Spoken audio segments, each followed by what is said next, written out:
बिस्मिल्लाहिर्रहमानिर्रहीम अस्सलातु वस्सलामु अलैका या ख़ातमन नबीय्यीन। अस्सलाम वालेकुम स्टूडेंट्स, आज हम असाइनमेंट करनी है HRM की। देखें, अपने को पहले प्रोवाइड किया गया जो डेटा उसको हम पहले समझते हैं।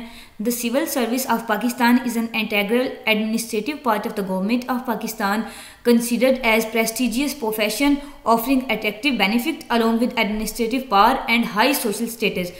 कि जो सिविल सर्विस ऑफ पाकिस्तान, इसको शॉर्ट फॉर्म में हम कहते हैं CSS। आपने सुना होगा यकीनन CSS। इसके एग्ज़ाम्स काफ़ी मुश्किल भी होते हैं, मतलब उन स्टूडेंट्स के भी मुश्किल होते हैं जो कर नहीं पाते उसको, वरना ये एक कह लें बाई लक भी होता है कि जो इसको क्वालिफाई कर जाए। मतलब ये सिविल CSS करने के बाद जो ऑफिसर बनते हैं ना, उनकी काफ़ी अच्छी वैल्यू होती है सोसाइटी में। मतलब मैं आपको सोशल जनरल बता रही हूँ कि मटेरियलिस्टिक वर्ड में ऐसा होता है और वो लोग उनको बड़ा अच्छा समझते हैं। मतलब एक 17 ग्रेड 21 22 ग्रेड का या 20 ग्रेड का ऑफिसर बन जाता है CSS करने के बाद। अच्छा, तो यहाँ भी ये बात बताई जा रही है कि पाकिस्तान का जो CSS सिविल सर्विसेज को कहते हैं, सिविल सर्विस CSS को मतलब इसकी फुल फॉर्म ये है कि सिविल सर्विस जो ये है पाकिस्तान के एडमिनिस्ट्रेटिव में, पाकिस्तान के एडमिनिस्ट्रेशन को चलाने में एक बहुत इंपॉर्टेंट इस पार्ट है। और गवर्नमेंट ऑफ पाकिस्तान में ये एक बहुत कीमती जो प्रोफेशन है उसको इसको समझा जाता है, बहुत अट्रैक्टिव जॉब है और बेनिफिट प्रोवाइड करती है जो इसको अवेल करता है। यानी कि जो CSS ऑफिसर बन जाता है डेफिनेटली उसको बहुत से बेनिफिट्स मिलते हैं पाकिस्तान में, और ज़ाहिर है उसको गवर्नमेंट की तरफ से बहुत सारे अलाउंसेस, बेनिफिट्स और वगैरह वगैरह। अच्छा, the civil servants bureaucrats are serving as the permanent officials of the government. Permanent एक तो जॉब होती है गवर्नमेंट की, सिविल सर्वेंट्स भी इनको कहते हैं और ब्यूरोक्रेट्स भी कहते हैं जो CSS करते हैं। क्लियर, CSS ऑफिसर्स जो होते हैं। They joined at BPS 17 and highest attainable rank in BPS grade 22 grade। ये आपको पता होगा 17 ग्रेड का ऑफिसर होता है, 18 ग्रेड का इसको BPS यानी कि बेसिक पे स्केल इसको कहते हैं, और यानी कि 17वें ग्रेड का ऑफिसर आपको पता है गजेटेड ऑफिसर होता है, और ऐसे करके। अच्छा, वो कहते हैं कि 17 में जब वो ज्वाइन करता है CSS ऑफिसर, उसका आते ही फर्स्ट जो ग्रेड है, लोएस्ट ग्रेड जो CSS ऑफिसर का वो 17 होता है। उसके बाद 22 तक जाता है उनका ग्रेड। The officers who serves in the country's bureaucracy are selected through a rigorous competitive examination and appointing to 12 different occupational groups. वो कहते हैं जो पाकिस्तान की ब्यूरोक्रेसी में ऑफिसर यानी कि CSS के जरिए जो ऑफिसर्स अपॉइंट किए जाते हैं, उनसे एक मुश्किल कम्पिटिटिव एग्जाम, मुश्किल एग्जाम एक लिया जाता है उनसे। रिगरस का मतलब होता है काफ़ी डिफिकल्ट एग्जाम, मतलब जो आपको एक चैलेंजिंग पेपर एग्जाम्स होता है ना, एग्जाम्स भी होते हैं, वाइवास भी उसके सारा होता है, आगे हम इसका प्रोसीजर देखते हैं। अच्छा, वो लिया जाता है और फिर उनको अपॉइंट किया जाता है 12 मुख्तलिफ पाकिस्तान के जो प्रोफेशन हैं, ऑक्यूपेशनल ग्रुप हैं जो 12, उनमें अपॉइंट किया जाता है। कौन कौन से हैं वो 12 भला? Including Pakistan custom services, Pakistan administrative service, police service, Pakistan police service of Pakistan, foreign service of Pakistan, inland जी okay inland revenue service of Pakistan, commerce and trade group, information service of Pakistan, military lands and cantonment group. Hope so इनको आपको समझ आ रही होगी कि ये inland revenue होते हैं यानी कि ज़मीनों का टैक्स इकट्ठे करने वाले। अच्छा, कॉमर्स एंड ट्रेड यानी कि जो पाकिस्तान की तजारत के हवाले से जो मसाइल हैं। Information service of Pakistan, Pakistan का यानी कि मीडिया को कंट्रोल करने वाले। इस तरह मिलिट्री लैंड्स के उनके हवाले से, मतलब वो जो उस हर अपने प्रोफेशन में यानी कि जिस इन सब प्रोफेशन में जो बड़े ऑफिसर्स हैं वो CSS के बाद ही अपॉइंट किए जाते हैं। Office management and secretariat group, Pakistan audit and account service, postal group and railways group, ये सारे 12 ग्रुप बता दिए गए। The civil servants are responsible for implementing and enforcing the policies made by cabinet and its minister who are elected representatives of public. तो ये main इनका काम है। आपको पता है कि पाकिस्तान की पार्लियामेंट होती है जिसमें कैबिनेट और नेशनल असेंबली दोनों होते हैं। अब जो ब्यूरोक्रेट्स हैं CSS के बाद जो ऑफिसर्स सिविल सर्विस सर्वेंट जो अपॉइंट होते हैं, इनका काम क्या होता है कि जो पाकिस्तान की जो कैबिनेट है यानी कि नेशनल असेंबली और कैबिनेट, 2 हाउसेज है ना पार्लियामेंट के, आपको पता है कि जो कैबिनेट है वहाँ मिनिस्टर्स जो बैठे हैं वो जो पॉलिसीज बनाते हैं, उनको काम, क्योंकि पॉलिसी मेकिंग का लेजिस्लेशन है, वो पॉलिसीज जो बनाते हैं उनको इम्प्लीमेंट करना, उन पॉलिसीज़ को एग्जीक्यूट करना, उनको आसान लफ्ज़ों में कह लें कि माशरे में उनको लागू करना उन पॉलिसीज़ को, ये इनका ब्यूरोक्रेट्स का काम होता है। यानी कि अगर रेलवे से मुतल्लिक पॉलिसी बनेगी तो जो रेलवे के महकमे में CSS ऑफिसर है जो ब्यूरोक्रेट है वो रेलवे का सारा मतलब इंतज़ाम उसको संभालेगा, क्या क्या वगैरह। ऐसे ही अगर ट्रेड में बनेगी और कंटोनमेंट ग्रुप में और जिसमें बनेगी वो उसका जो कंसर्न जो उसका स्पेसिफाइड डिपार्टमेंट है, उसको जो ऑफिसर है वो उसको कंट्रोल करेगा, उन पॉलिसीज़ को इम्प्लीमेंट करना, मुआशरे में लागू करना, ये काम होता है। The Federal Public Service Commission (FPSC) is federal agency of Government of Pakistan that is responsible for recruiting civil servants and bureaucrats for Government of Pakistan. Federal public service commission FPSC, ये एक commission है, यानी कि इसमें भी कुछ लोग होते हैं, आप कह लें कुछ ऑफिसर्स होते हैं, उन वो अपॉइंट कैसे होते हैं, ये एक अलग है, ये आपके असाइनमेंट से रिलेटेड नहीं है। अच्छा, वो एक कमीशन है कुछ लोगों का, आप कह लें एक उनका ऑफिस है, तो वो लोग क्या करते हैं, वो इस्लामाबाद में, ये इनका हेड ऑफिस फेडरल लेवल पे है, तो ये पूरे पाकिस्तान में जो CSS ऑफिसर्स हैं जो हमने ये सारे ऊपर पढ़े, उनको अपॉइंट करते हैं, ये कि किस तरह रिक्रूटिंग सिविल सर्वेंट। रिक्रूट का ये मतलब होता है कि उनको अपॉइंट करना, उनको भर्ती करना, उनका टेस्ट जो पेपर होता है, एग्जामिनेशन, वाइवा वॉइस वगैरह वगैरह सब कंडक्ट करवाते हैं। विजिट ऑफिशियल वेबसाइट, ये CSS की ऑफिशियल वेबसाइट है FPSC की, फेडरल पब्लिक सर्विस कमीशन की, for detail information about the recruitment and selection policies process other requirements. ये सारी रिक्वायरमेंट्स वो आपने जो इधर लिखनी है अपनी असाइनमेंट में, वो कह रहे हैं उसको आप कंसल्ट करने के लिए ये वाली वेबसाइट करें विजिट, ठीक है। अच्छा, अब हम देख लेते हैं रिक्वायरमेंट्स कौन सी हैं जो हमें फुलफिल करनी है, जो हमने लिखना है। Describe the recruitment procedure adopted for the selection of candidates to various departments of the civil service। Civil service के जो मुख्तलिफ डिपार्टमेंट्स हैं 12 के 12 जो हमने ऊपर पढ़े, उनमें जो कैंडिडेट्स हैं, लोग जो भर्ती किए जाते हैं, उम्मीदवार, उनको भर्ती करने का, उनको उसमें क्या लें आप, भर्ती करना ही होगा ना, यानी कि उनको उसमें रिक्रूटमेंट प्रोसीजर क्या है उनको भर्ती करने का। अच्छा, अब आपने बताया कि जो जो अभी फेडरल लेवल पे जो कमीशन है वो इनको रिक्रूट करता है, वो इनको भर्ती करता है। हमने इधर रिक्वायरमेंट में बताना है कि प्रोसीजर क्या है उनको भर्ती करने का। 3 मार्क्स का ये है, is there any quota fix for minorities, women and regions for position to be filled by CSS exams। वो कहते हैं CSS एग्जाम मतलब होता है ओवरऑल लेवल पे, क्या कोई कोटा है फीमेल्स के लिए और अकलियतों के लिए, और रीजनल लेवल पे, यानी कि पंजाब के लिए और हर रीजन के लिए अपना अपना क्या कोई कोटा ऐसा है, अगर है तो आपने वो भी डिस्क्राइब करना है। ये भी 3 मार्क्स का आपका क्वेश्चन है। थर्ड और लास्ट क्वेश्चन है कि what improvements you suggest for recruitment and selection procedure of the civil servants in Pakistan. कि आपने रिक्रूटमेंट और सिलेक्शन प्रोसीजर जो है उनको सिलेक्ट करने का, उनको भर्ती करने का, जो सर्वेंट्स हैं सिविल सर्विस के, उनको आपने प्रोसीजर ऊपर पढ़ लिया, ऊपर लिख भी दिया, असाइनमेंट ने कोटा भी डिस्कस कर दिया। तो अब आपने ये बताना है, इसमें आपकी सेल्फ राइटिंग है, ऊपर भी सेल्फ राइटिंग ही करनी है, क्योंकि आपके चीटिंग और कॉपीड मटेरियल तो वैसे ही 0 मार्क्स आएंगे ना।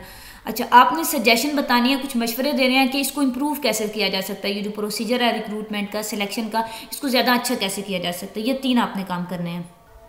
बाकी ये आपकी डेडलाइन वगैरह, फॉर्मेटिंग कि आपने 12 फॉन्ट पे लिखना है, ये आपकी फॉन्ट स्टाइल होना चाहिए, और ये सारी ऐसे बातें हैं। अच्छा खैर, अब मैंने आपके लिए एक सैम्पल तैयार किया, वो मैं वर्ड ओपन करती हूँ और उसमें हम टाइप करते हैं सैम्पल जो मैंने आपके लिए तैयार किया है। आपने उसको कॉपी बिल्कुल नहीं करना, आपने क्या करना है, उसको समझना है और अपने जो वर्डिंग है उसमें उसको कन्वर्ट करना है और लिखना है, ठीक है। ये हमारा MS वर्ड ओपन हो रहा है, तो हम इसको करते हैं। ये वर्ड ओपन हो गया, ब्लैंक पेज डॉक्यूमेंट ओपन करते हैं, उसमें टाइप करते हैं 1 बाय 1 क्वेश्चन। मैं आपके लिए सैम्पल आपको सिखाऊंगी और आपने अंडरस्टैंड करना है, उसको कॉन्सेप्ट क्लियर करना है और आपने फिर इसको लिखना है अपने वर्डिंग में। तो ये बच्चों मैंने पहला क्वेश्चन आपके लिए टाइप किया है। ये हम इस क्वेश्चन को पहले तो हम इसकी जो लैंग्वेज स्टाइल है वो जो हमें रिकमेंड किया गया है कि टाइम्स न्यू रोमन्स वो करते हैं, फॉन्ट स्टाइल 12 करते हैं। क्वेश्चन है तो इसको हम बोल्ड कर लेते हैं और ब्लू कलर में कर लेते हैं। क्वेश्चन जो है हमारा ब्लू में लिखते हैं और बाकी उसको हम ब्लैक में कर लेते हैं, क्योंकि हमें 2 कलर्स अलाउड हैं। अच्छा, डिस्क्राइब द रिक्रूटमेंट प्रोसीजर, ये ना पॉइंट्स हैं इसके प्रोसीजर के, मैंने पॉइंट्स लिखते हैं। आप अगर इसको चाहते हैं खुद से एक्सप्लेन करना तो आप इसको कर सकते हैं, लेकिन ये बात है कि मैंने इसलिए एक्सप्लेन नहीं किया कि प्लेजरिज्म ज़्यादा ना आ जाए। मैंने इनको एक पॉइंट को डिफरेंट वे से डिस्क्राइब किया, मैं आपको समझाती हूँ। एक बार पहले हम इसकी भी font style time new Romans कर लें, 12 हो गया फॉन्ट स्टाइल, एंड इसको हम बुलेट्स में कर लेते हैं, ये क्योंकि पॉइंट्स हैं हमारे इसलिए इनको हम बुलेट्स में कर लेते हैं। ओके, अब हम इसको देखते हैं कि पहले इसको आप समझ लें ताकि आपको समझ आए हो, आप इसको खुद से लिखने के काबिल हो। Recruitment procedure for the selection of candidates of civil service is following, ये प्रोसीजर है। पहला जो पॉइंट है क्या करना है, to announce the date for exams के लिए डेट अनाउंस करनी है। ये इसको अब मैं जो आपको उर्दू में बताऊंगी ना इसकी एक्सप्लेनेशन, वो भी आपने इसमें लिख लेनी है खुद से। मैंने तो इसको सिर्फ हेडिंग दिया ना, आपने इसमें एक्सप्लेनेशन 2-3 लाइनों की ऐड कर लें, मेरे वर्ड्स को आप समझें, अपने लफ्ज़ों में इंटरप्रेट करें ताकि आपका प्लेजरिज्म ना आए, ना कॉपी पेस्ट बने। अच्छा, वो क्या पहले तो डेट एग्जाम की अनाउंस करते हैं, इसको न्यूज़पेपर में बता देते हैं, वेबसाइट पे अपलोड हो जाता है, डिफरेंट जर्नल्स में आ जाता है, मैगजीन्स में, और जहाँ जहाँ मतलब उनकी असेस है ना वहाँ इसका मतलब ऐलान हो जाता है कि ये एग्जाम्स होने हैं, तो जो एलिजिबल है, जो करना चाहता है, अप्लाई करना चाहता है वो कर ले। अच्छा, इसको अब ऐसे भी लिखना है, ये हेडिंग है ना, अब इस हेडिंग को ऐसे भी लिख सकते हैं, अनाउंसमेंट फॉर एग्जाम्स, फिर ऐसे भी लिख सकते हैं अनाउंसमेंट फॉर CSS एग्जाम्स। ये एक हेडिंग को मैंने 3 तरीकों में इसलिए लिखा है कि आपके लिए आसानी रहे, आप जो मर्जी हेडिंग चूज़ करें या इस जैसी खुद से हेडिंग बनाएं और उसको अपने लफ्ज़ों में लिखें, ठीक है। Fulfilment of eligibility criteria bye applicants, जो एप्लीकेंट्स यानी कि जो अप्लाई करने वाले लोग हैं उनका एलिजिबिलिटी क्राइटेरिया चेक करना, यानी कि जो जो दिया हुआ है कि जो जो कंडीशंस होनी चाहिए एक एप्लीकेंट में वो आपने चेक करनी है कि वो हैं, वो क्राइटेरिया पूरा करना है। इसको दूसरी तरह ऐसे लिखेंगे, to fulfill the eligibility criteria of candidates, ठीक है। इसमें आप ऐसे है कि क्राइटेरिया जो उसमें होता है उसका क्राइटेरिया कि आपको अभी जो चल रहा है CSS का क्राइटेरिया कि आपको ग्रेजुएट BA के बराबर आपके पास डिग्री होनी चाहिए, डिग्री इतनी होनी चाहिए, लेकिन आपके पास जो नॉलेज है वो तो आपको ढेर सारा चाहिए CSS को क्वालिफाई करने के लिए। ओके, थर्ड पॉइंट है to submit the application before और ऑन क्लोजिंग डेट, आखिरी जो तारीख है उससे उस दिन या उससे पहले आप एप्लीकेशन अपनी सबमिट करवा दें, जमा करवा दें। इसको ऐसे भी लिख सकते हैं, to submit the application before और on the last date, closing date को मैंने यहाँ लास्ट डेट कर लिया। ऐसे भी लिख सकते हैं to submit application before deadline, ऐसे भी लिख सकते हैं submission of application before deadline, और submission of application before and on final date, submission of applications before और ऑन फाइनल डेट्स, ठीक है। आई थिंक ये दोनों सेम हो गए हैं लास्ट वाले दोनों। अच्छा खैर, ये मैंने आपको डिफरेंट तरीक़ों से लिखा है, आप इसमें से कोई भी एक हेडिंग या इस जैसी एक हेडिंग बना के इसको थर्ड पॉइंट को लिख सकते हैं। फोर्थ है टू कंडक्ट रिटन एग्जामिनेशन, चौथे नंबर पे जो उनका रिटन एग्जामिनेशन है वो होता है conduction of written examination to take written exams, ठीक है, ये सारे काम। मेडिकल टेस्ट, पाँचवें नंबर पे मेडिकल टेस्ट होता है, जो स्टूडेंट्स रिटन एग्जाम को क्वालिफाई करते हैं ना जो कैंडिडेट्स, उसके बाद उनका मेडिकल टेस्ट होता है। अगर वो रिटन एग्जाम को क्वालिफाई नहीं करते तो फिर वहाँ से ही वो घर को चले जाते हैं, ठीक है ना। जो उसको क्वालिफाई करते हैं, उसमें पास होते हैं, सक्सेसफुल होते हैं, उनका मेडिकल टेस्ट होता है। ये बात भी आप खुद जब लिखेंगे ना मेंशन कर लीजिएगा। Medical test of applicants to check physical eligibility of candidates, medical test में यही होता है ना, physical eligibility, mentally eligibility check होती है।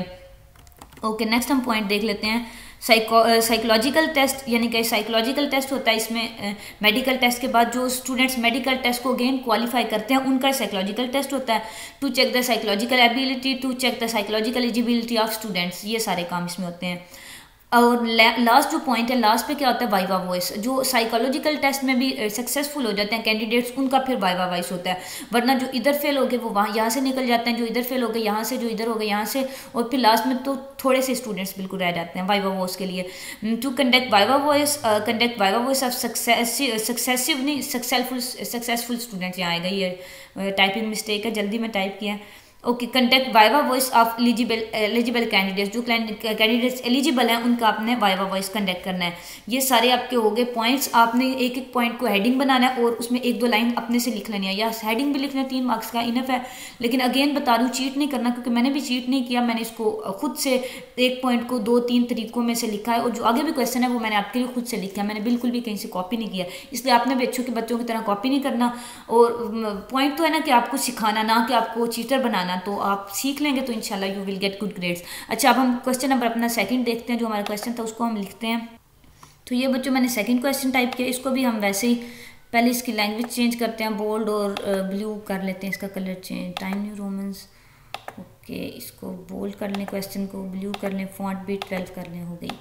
आंसर को भी ब्लैक में रहने देते हैं, इसकी फॉन्ट 12 कर लेते हैं। अच्छा, अब मैं आपको समझाती हूँ इसमें लिखा क्या है, कि उन्होंने पूछा कि वुमेन के लिए, माइनॉरिटीज़ के लिए और हर रीजन के लिए क्या कोई कोटा फिक्स होता है, खास चीज़ मखसूस होती हैं, तो ऐसा होता है। Yes, there is fix quota for women, minorities and region for position to be filled up by CSS exams. ये आपका आंसर हो गया कि हाँ ऐसा होता है। लेकिन अगर ज़्यादा डिटेल लिखना चाहते हैं तो इसको आंसर को आप ऐसे भी लिख सकते हैं कि yes 10% quota is fixed for women, 10% औरतों के लिए मखसूस होता है, 5% फॉर माइनॉरिटीज़, 5% अकलियतों के लिए, and 50% for Punjab, 19% for Sindh, 11.5% for NWFP, 6% for Balochistan, 2% for Azad Kashmir and 4% for northern areas and FATA federally administered tribal areas. ठीक है, जब मैंने हर जो रीजन है उसका अलग-अलग परसेंटेज बता दिया।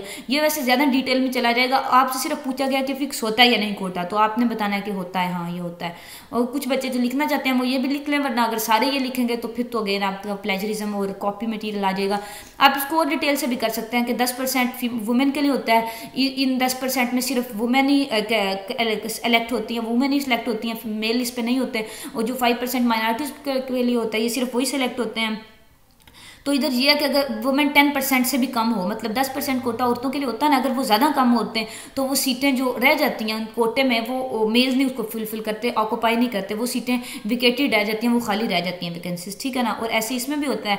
और पंजाब का 50% है और बाकी ये सारा ऐसे लिख लिया, ठीक है। अब हम लास्ट और थर्ड क्वेश्चन को देखते हैं।